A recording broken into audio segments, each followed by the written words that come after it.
there, sales champions, and welcome back to Blackboard Academy Sales Tip of the Day. Today, we're going to be diving into something that separates the the good salespeople from the great. And it is, takes an average sales rep to an absolute rock star. Storytelling. Now, you probably heard, facts tell, stories sell. And it's true. Stories aren't just a way to entertain. They're one of the most powerful tools you're ever going to use in your sales toolkit. We have used stories to tell our history, our, religions, our, any kind of, when you're telling your friend to do something, you recommend a workout routine or something else, or you tell a colleague how to use something, you usually do go into a story that will get it more relatable to them. So when it's done right, the storytelling is going to help you connect with the prospect, build trust, and make your message stick. And today we'll cover, why stories work so well in sales, the elements of a great story, a simple framework you can use to craft a story that closes deals, an example of storytelling in action. So let's dive into it and look at first at, you know, why storytelling works sale, why storytelling works in sales. Look, like I said before, humans are wired for stories. Long before we had PowerPoint slides or spreadsheets, we passed on information through storytelling. And you know what? It's still how we process information best. When you tell a story, you're building an emotional connection with your prospect. You make a complex idea easier to understand by putting them into context. And you make your pitch a lot more memorable. People forget stats and features, but they remember a great story. So you can have, of course, you should have facts. Of course, you should have stats or case study.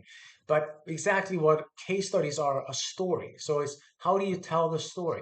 If you're helping a restaurant gain more clients, you don't want to just throw up the stats. They're gonna, look impressive. You'll throw them up, but you want to tell them when you took Luigi's restaurant and you met with him, and it's this sweet Italian guy that makes pizza, and his brother Mario works there with him, and they make amazing pizzas, and they were having issues because they would have great business during the weekend, but nothing during the week.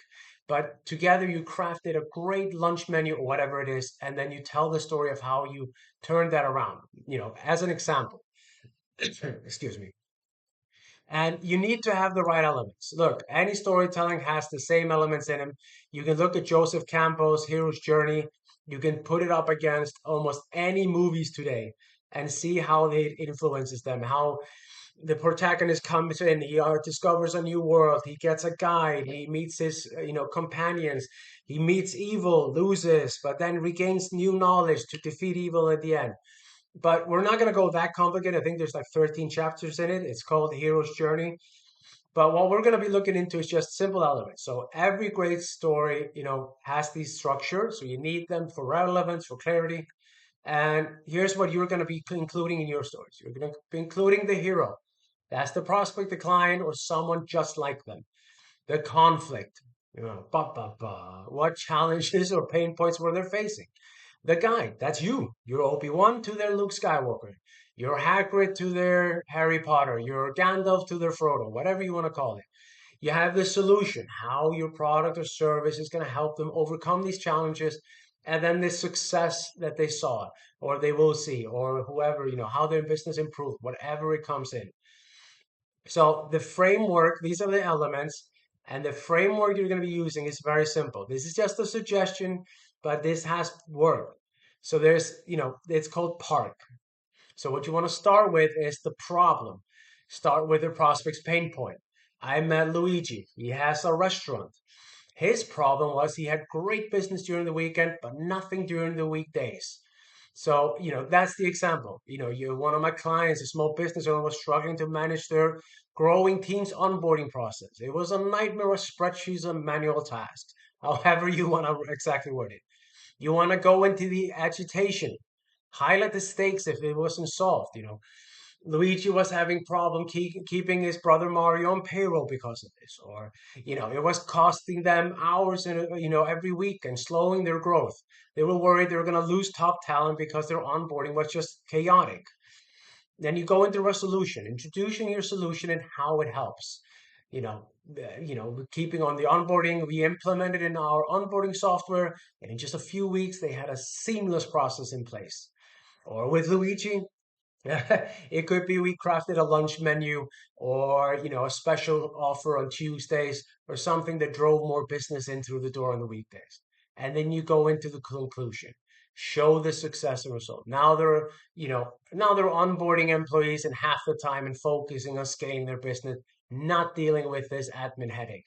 Or Luigi, now he has more than enough clients and he's actually hired his, cousin Peach, like whatever it is, like you go into the conclusion of it. And you need to always end on a good note, of course.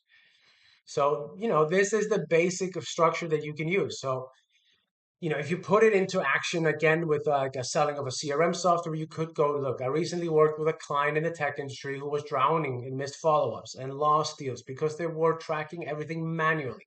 They had no system in place.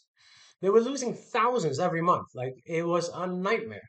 We set up the CRM system for them. Within 90 days, they saw a 35% increase in closed deals. Now their sales team feels unstoppable and their company is hitting record-breaking months.